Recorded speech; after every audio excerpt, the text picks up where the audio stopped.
This video is a compilation of previous work from a road trip to two incredible locations, either side of the Oxfordshire-Buckinghamshire border. The sites of Bixold Church and Fingest offer dark stories from our pagan past, terrifying folk horror menace, and fascinating history. So join me for a folkloric trip to deepest rural England. The quiet village of Fingest in Buckinghamshire is today a peaceful spot, just over the border from Oxfordshire, and known for its picturesque countryside and the distinctive St Bartholomew's Church. But away from the rural English idyll, there's a medieval tale of ambition, greed, and alleged supernatural unrest, the legend of the Green Man of Fingest. So another day and another visit to an obscure and very remote rural church. This one is in Fingest in Buckinghamshire, and this church behind me is the Church of St Bartholomew, and Fingest has a very bizarre legend of a link to the Green Man or a Green Forester. So with that in mind, let's see if we can find this mysterious green ghost. But before that, let's go back a bit. The story of the Green Man of Fingest begins in the 14th century with Bishop Henry de Burghersh, a powerful and controversial figure who became Bishop of Lincoln in 1320. The bishops of Lincoln held land and extensive political sway in Fingest, centred on the old bishop's manor near the church. This manor, while relatively small and unassuming compared to other ecclesiastical estates, offered something Bishop Henry valued more than luxury: isolation, seclusion from courtly politics, and, perhaps most importantly, excellent hunting grounds. Fingest was not far from the bishop's other holdings, including Woburn, and was near rich woodlands and open parks. To put it mildly, Bishop Henry was not a man universally admired. In fact, he had a reputation for ruthlessness and ambition. Contemporaries described him as covetous, rebellious, ambitious, and injurious. He climbed the greasy pole of the church hierarchy more through political manoeuvring than piety, and held several high offices, including Chancellor of England and Ambassador to Bavaria. His diplomatic efforts, however, often earned him more suspicion than respect. In the end, Henry used his influence to serve his own ends, and not the good of his flock. According to legend, it was this very misuse of power and wealth that led to his restless fate. Bishop Henry is said to have appropriated lands and enclosed parks for his own hunting pleasure, displacing commoners and denying access to woodlands and resources. When he died, the local people, some of whom had suffered under his control, began reporting strange sightings around the church and along nearby Chequers Lane. They spoke of a tall man dressed in green, wrapped in leaves and bark, his face partially obscured by vines and foliage. His eyes glowed unnaturally, and he appeared at twilight, drifting through the grounds of the manor and the church.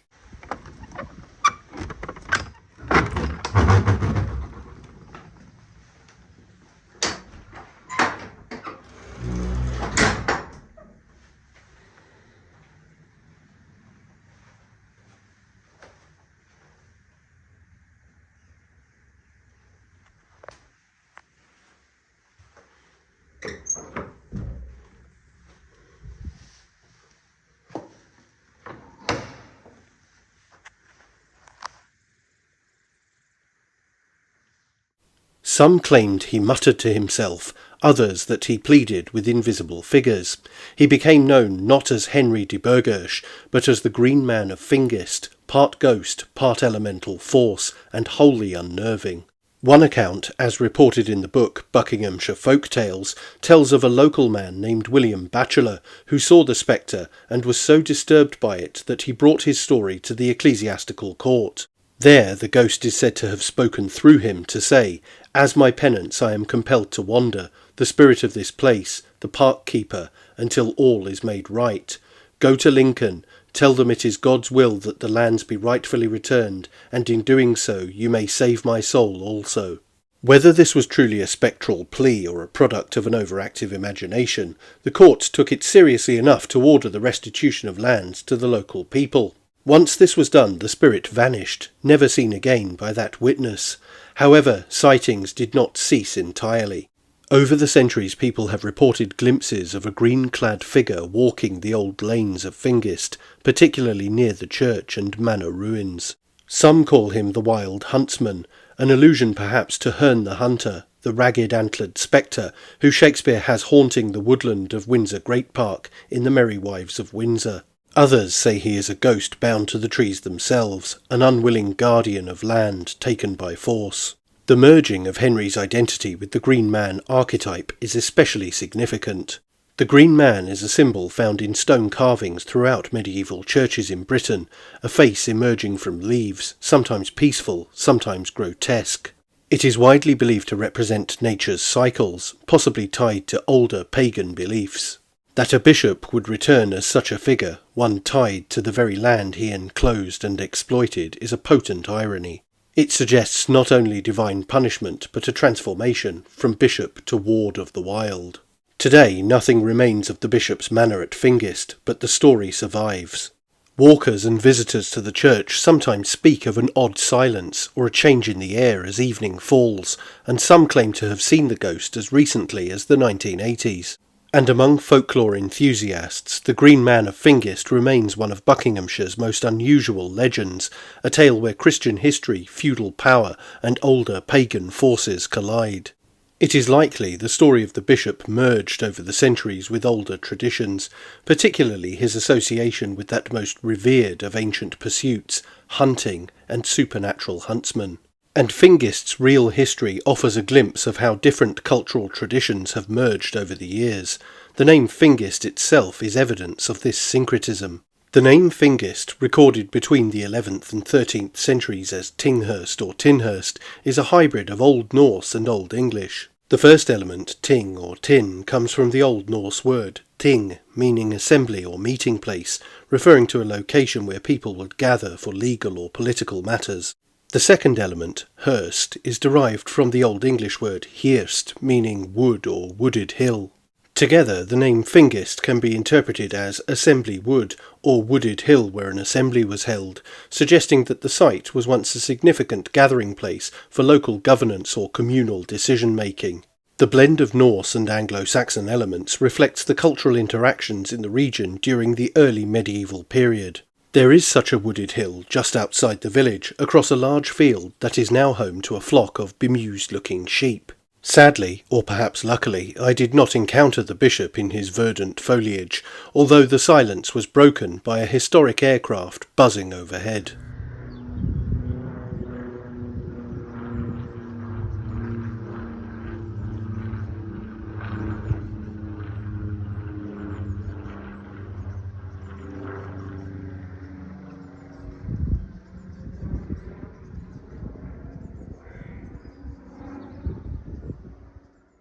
The village is undoubtedly beautiful, but it does give you a sense of eerie isolation, as mobile reception is virtually non-existent, and there is a quietness that is often punctuated by the mocking of carrion birds. It is perhaps this folk horror aesthetic which attracted the producers of the camp British detective series Midsummer Murders, who used the village pub, the Chequers, as a filming location on 3 separate occasions. More broadly, the Green Man of Fingest remains a fascinating tale that, while unlikely to be true, tells us much about how older mythology and folklore can become entwined with real history to throw up these enduring legends. Deep in the remote wooded vale of Bick's Bottom in Oxfordshire, the ruin of Bick's Old Church, officially known as the medieval Church of St. James, exists in eerie silence, occasionally punctuated by the sounds of nature, surrounded by trees and fields beyond. The roofless and partially collapsed relic has many stories to tell. Not only about the march of change and dissolution of English village life, but about darker myths that have grown around this place, like the plants and creepers that threaten to engulf its stone walls. With its medieval origins, secluded setting, and associations with witchcraft, folklore and folk horror cinema, Bick's Old Church has become a spooky and unnerving place. It's a place of history, for sure, but also one where the swirling and menacing presence of something supernatural could linger. Long before the Normans laid the first stones that made up this once Christian site, this part of Oxfordshire was inhabited, more than it is now, actually. The area around Bix Bottom has been settled for at least 1600 years, and archaeological discoveries, including a Roman farmhouse nearby, point to continuous occupation since antiquity.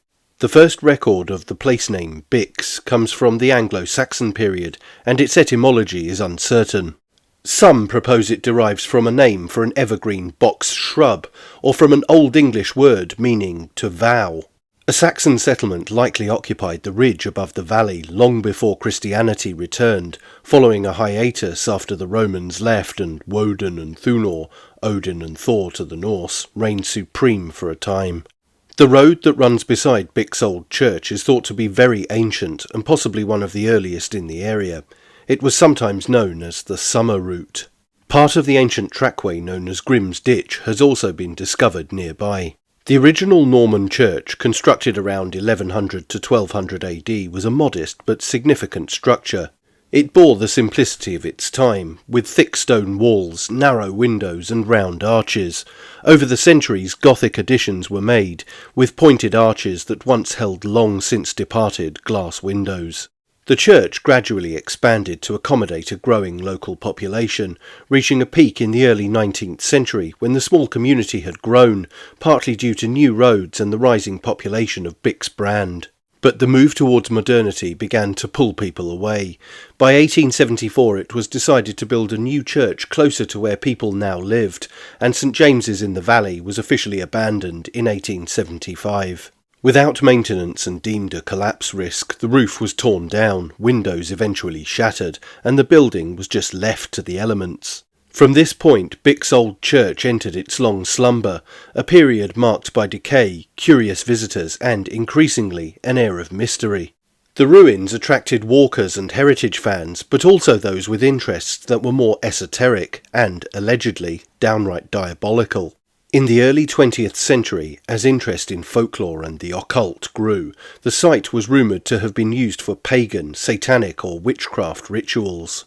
The church's seclusion made it the perfect setting for clandestine gatherings, and some speculated that its alleged alignment along ancient ley lines lent the place an unusual energy.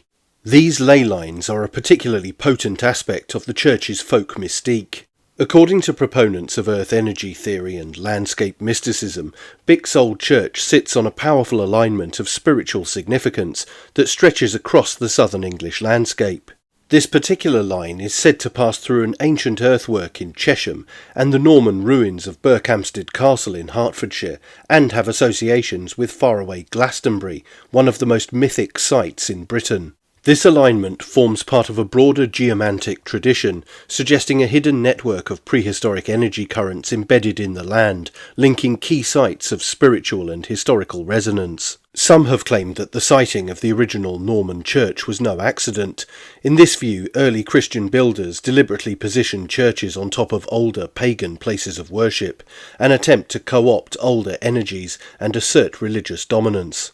The fact that Bix Old Church rests in a bowl-like depression in the landscape, hidden from view and wrapped in a woodland grove, only adds to the sense that the site was always intended to be a conduit between worlds, the material and the unseen. The church's reputation as a place of dark power was only strengthened by its use in British folk horror cinema. Most notably, it served as a filming location for The Blood on Satan's Claw in 1971, a cult classic of the folk horror genre. Set in a fictional 17th century village, the film follows a group of youths who fall under the influence of a demonic presence discovered in the countryside and tilled up from the earth.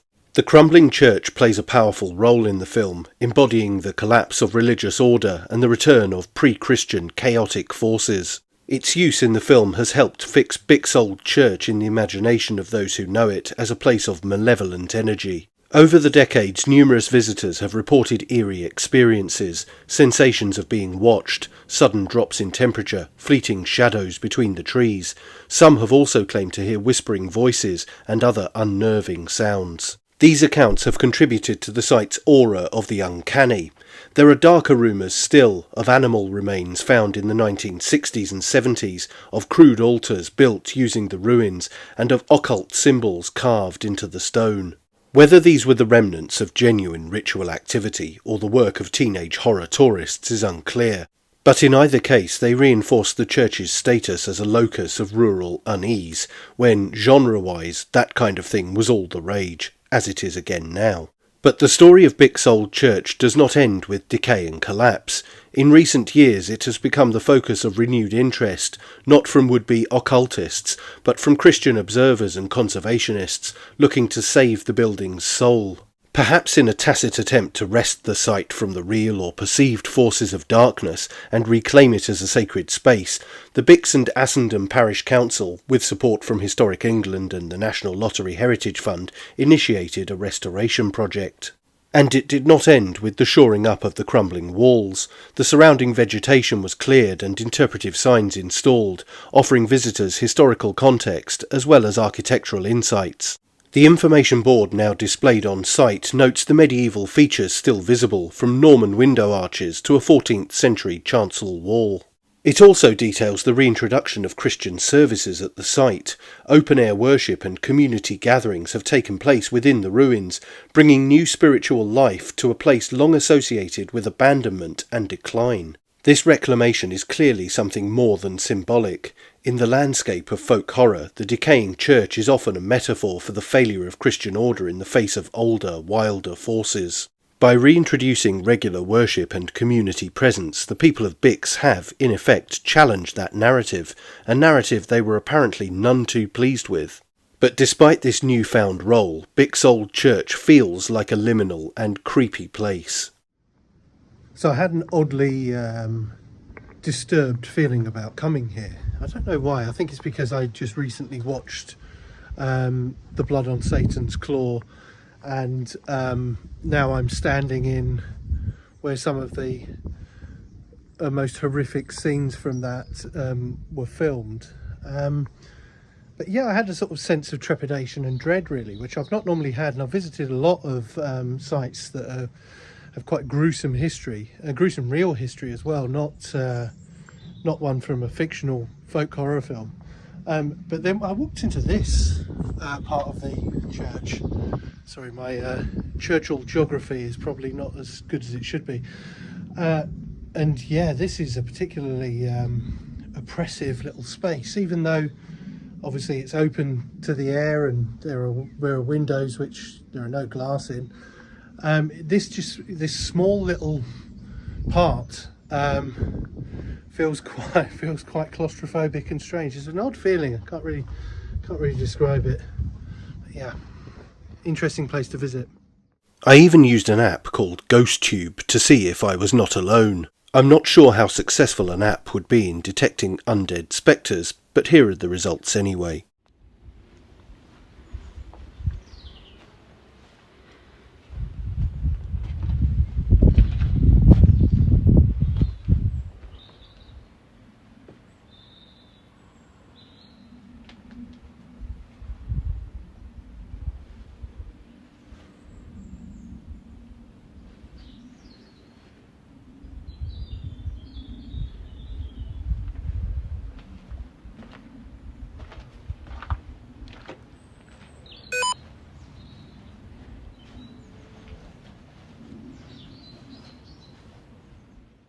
For decades, this structure was a curious emblem of the folk horror tradition, where the church is no longer a bastion of light, but a hollow relic, overrun by the return of the old gods.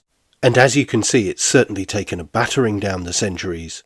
But it is now a spiritual battleground between the old ways and more organised and orthodox faith practices. It is a powerful place, secluded, eerie, and fascinating. And it is well worth a visit, despite, or perhaps because of, it being well off the beaten track. But that's it for this video. Don't forget to like, share, and most importantly, subscribe. And you can also support the channel on Subscribestar via the link in the description, or via YouTube's Super Thanks. Thanks for watching. Bye for now.